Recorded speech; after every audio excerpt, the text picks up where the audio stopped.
Alors, avec un CAC 40 qui est à autour de 5000 points aujourd'hui, on se parle, la belle hausse de plus de 2%. On a quand même des marchés actions qui, hors valeur techno évidemment, font cet été, quand si on est parti là quelques semaines en vacances et qu'on revient, on fait comme un relatif sur place. Bonjour Véronique. Bonjour David. Véronique Riche-Flores, économiste et présidente du cabinet RF Research. Globalement, voilà, c'est quand même du sur place cet été pour ceux qui sont partis un peu longtemps en vacances et qui n'ont pas regardé les marchés. On a navigué quasiment toujours autour des 5000 points. Non, exactement. CAC 40, on est la plus grande illustration. C'est pas une surprise pour vous? C'est pas normal. C'est pas vraiment une surprise. Je crois que j'étais venue début juin, puis on s'est dit il va probablement pas se passer grand-chose dans les mois à venir.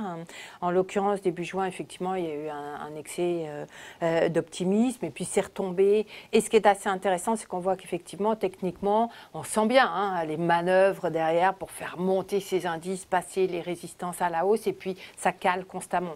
En même temps, est-ce que c'est surprenant? Je viens d'écouter Laurent Parisot sur Christian Parisot sur le diagnostic économique.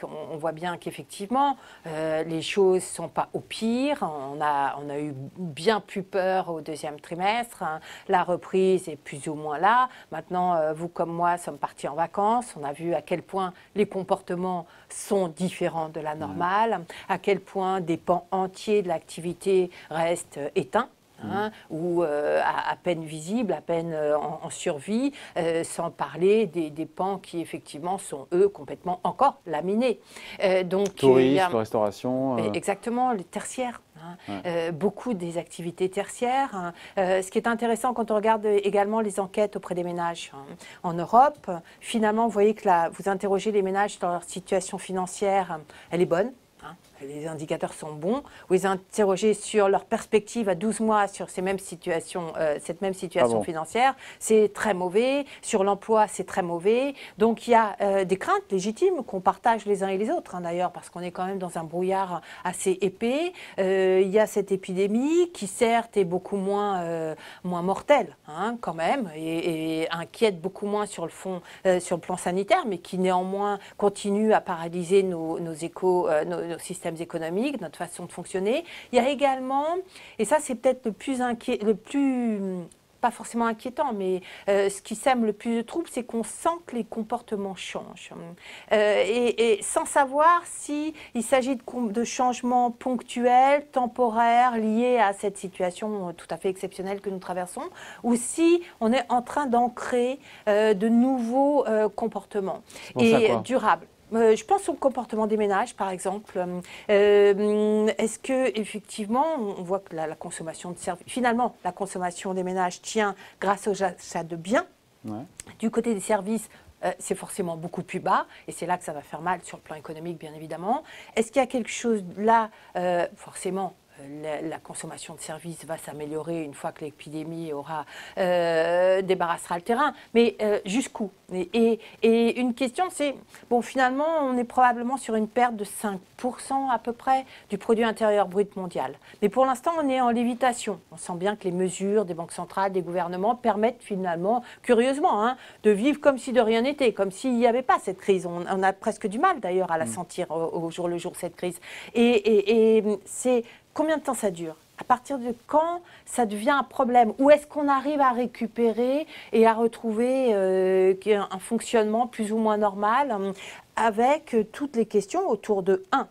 La disparition de la Chine, quelque part, sur le plan de la dynamique internationale. C'est ce qui se passe, la guerre commerciale entre les États-Unis et la Chine, mais pas que. Finalement, la Chine attise beaucoup de conflits, même en Europe, etc. On voit bien qu'on a trop laissé le champ libre à cette économie et qu'aujourd'hui, on a envie de revenir en arrière. Et finalement, ça a des conséquences, ça doit avoir des conséquences économiques structurelles sur la dynamique internationale, la dynamique du commerce mondial, les pays émergents qui ont été évoqués également, qui sont dans une situation absolument problématique eu égard à leur situation sanitaire. Mais si on rajoute à ça les craintes, effectivement, ou les conséquences d'une Chine qui ne joue plus le rôle international qu'elle a su jouer de locomotive, alors on arrive rapidement à quelque chose de très angoissant, potentiellement. Et ce sont toutes ces questions, on peut parler également du climat, qui pose également beaucoup d'incertitudes, même si on voit bien qu'il y a là une source de relance économique qui est évidente, mais pas aussi évidente que ça à mettre en place, hein. Comment on fait? Qu'est-ce qu'on soutient comme secteur? Comment on le fait par exemple en Europe? Tous de concert? Ou est-ce qu'on laisse la latitude au gouvernement? Ce qui en général est plutôt la stratégie européenne qui bien évidemment se comprend, mais qui nuit finalement à l'impact, au choc positif qu'on pourrait attendre de ce vaste plan de relance. On ne s'écarte pas du sujet, mais l'idée c'est de dire finalement cet été, les marchés ont très peu bougé, on fait du surplace autour de 5000 points. Et que ça pourrait durer, qu'il y a une espèce de plafond de verre, si vous les avez écrit un papier là-dessus. Oui, un plafond de verre. En même temps, on dit ça, mais hors valeur techno, parce qu'à valeur techno, vous avez vu Apple, vous avez vu... voilà. Exactement, avec toujours la même question d'ailleurs. Combien de temps cette histoire technologique perdure, hein, je crois qu'on en avait, on avait échangé sur le sujet. Moi, je suis assez sceptique. Mais... Véronique, il y a beaucoup d'investisseurs aujourd'hui qui disent, voilà... Les GAFA, maintenant, ce sont les nouvelles valeurs refuge parce que la tech se porte bien quand il y a cette inquiétude sur la santé de l'économie et le monde se numérise à vitesse grand V. On l'a vu effectivement dans les changements de comportement. Et donc voilà, à tort ou à raison pour l'instant, et ça fait un moment que ça marche, ça continue de marcher. Tout à fait, ça marche. Et alors la bonne, ça vous donne tort aujourd'hui, c'est bien sûr que ça me donne tort, bien évidemment.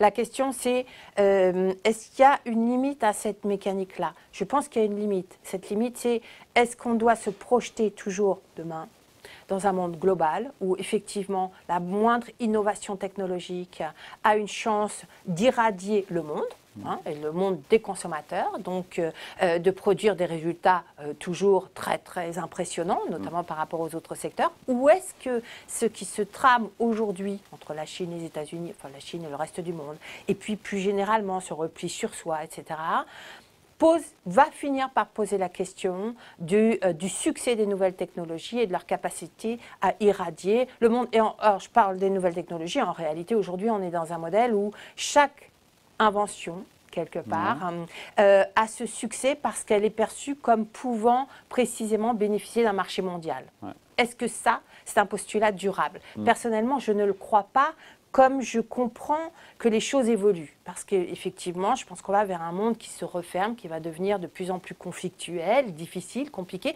et donc compliqué pour ces valeurs-là, qui pour l'instant surfent sur une vague globale encore. Donc on le voit avec Donald Trump, TikTok et la Chine. Voilà, et à l'instar de ce qui se passe ou de ce qui se trame sur le plan du commerce mondial, c'est-à-dire une raréfaction des échanges depuis longtemps, hein, le mouvement ne date pas du Covid, il date de 2014-2015, hein, et il se poursuit, il s'accélère à chaque fois qu'on a un nouveau choc, type Covid ou autre, hein, et je pense que ce mouvement-là est prémonitoire d'une espèce, on va dire, de dislocation du monde global, hein, et de cette perception, donc de cette facilité des entreprises à irradier et à s'assurer des revenus globaux. Donc, oui, je suis inconfortable. Regardons Tesla, par exemple. C'est un bel exemple également des aberrations, me semble-t-il, qu'on peut voir aujourd'hui. Est-ce que, je ne veux pas vous dire que demain Tesla va s'effondrer? Non, je ne sais pas. Tant qu'on est dans cette logique et qu'on croit effectivement à un monde qui puisse changer, et en cela, d'ailleurs,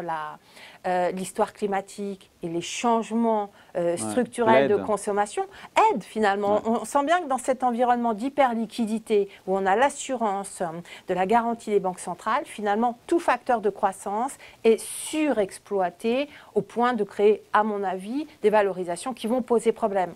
Est-ce que ce sera dans 3 mois, dans 6 mois? Je ne sais pas, mais tant qu'on n'a pas gagné en visibilité, effectivement, on a l'impression que du coup, il y a ces plafonds de verre qu'on retrouve sur le plan économique et donc on les retrouve sur le plan des marchés. Donc il n'y a pas de raison que quand on voit les nouvelles économiques, qu'il y ait un nouveau rallye boursier. Pour vous, il n'y a pas de raison? Ça paraît difficile et le problème, effectivement, c'est qu'à chaque fois qu'on va taper cette espèce de plafond de verre sur les indices boursiers et donc vous tapez 1 fois, 2 fois, 3 fois, puis la 4e ou la 5e, ça commence à avoir un effet sur la tendance globale des indices et ça veut dire qu'on peut renouer très rapidement à l'occasion d'élections, de crispations sur le Brexit, de je ne sais pas quoi, de retard sur les mises en place des plans de relance ou de difficultés européennes. On peut très bien, me semble-t-il, renouer avec un environnement beaucoup plus difficile qui risque de recréer du stress, où on va reciter des niveaux, par exemple sur le CAC 40. On voit bien que le 4000 points, il n'est pas si loin. Hein. Vous prenez un schéma un peu de déception, quelques PMI décevants, et à mon avis, ils vont rester décevants. Et puis, vous pouvez très bien renouer avec ce type d'inquiétude. Alors, bon, la BCE est là. Oui, mais on a toujours autant d'incertitudes dans cette rentrée que, par rapport au mois d'avril, on a quand même beaucoup moins d'incertitudes aujourd'hui. Hein. Ah, je ne suis pas tout à fait d'accord. Avril, oui, mais on était dans la logique, bon, finalement, déconfinement, on va rattraper. La question était de savoir combien de temps ce phénomène de rattrapage va durer avant d'être capé, enfin, de se taper au plafond de verre. Hein. Et là, ça y est, on tape déjà. Les PMI sont très clairs, mais ils viennent valider finalement plusieurs indicateurs qui PMI, très bien que c'est un baromètre de... Voilà. De climat des affaires, auprès des directeurs d'achat qui sont très suivis par les marchés. Hein. Il y a d'ailleurs une corrélation très forte entre l'évolution du PMI et ça dit quoi là? Ces baromètres sur le sentiment des chefs d'entreprise? Ils sont montés très vite à partir de mai, juin, même juillet, à des niveaux au-dessus de 50, c'est-à-dire qu'ils nous disent l'activité redémarre. Voilà. Alors les marchés ont très vite comparé les niveaux, ce qui est une aberration au niveau antérieur, parce que c'était juste ça redémarre, on repart, mais on ne comble pas forcément les pertes. Et puis aujourd'hui, on est repassé, on est à 50, disons, on est revenu à 50, c'est-à-dire stagnation d'activité.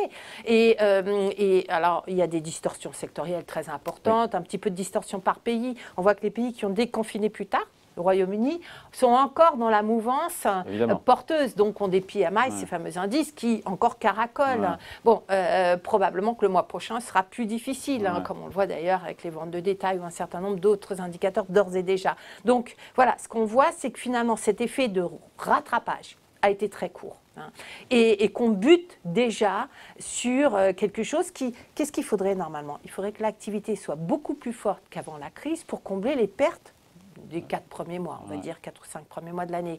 Or, on est juste revenu à recréer un peu de croissance, mais déjà ça bute, donc on ne va pas combler ces pertes. Et qu'est-ce que ça veut dire que de perdre au niveau mondial 5% de PIB cette année? Si on les récupère pas l'an prochain, c'est une perte durable. Qu'est-ce que ça signifie? Est-ce que les gouvernements vont réussir? On va les récupérer l'an prochain. Ah non. Pas tout, non mais pas tout. Pas tout, voilà. Et donc, on va récupérer un peu chaque année. On récupère un peu chaque année, initialement. C'est pas dramatique, mais c'est pas dramatique, Véronique.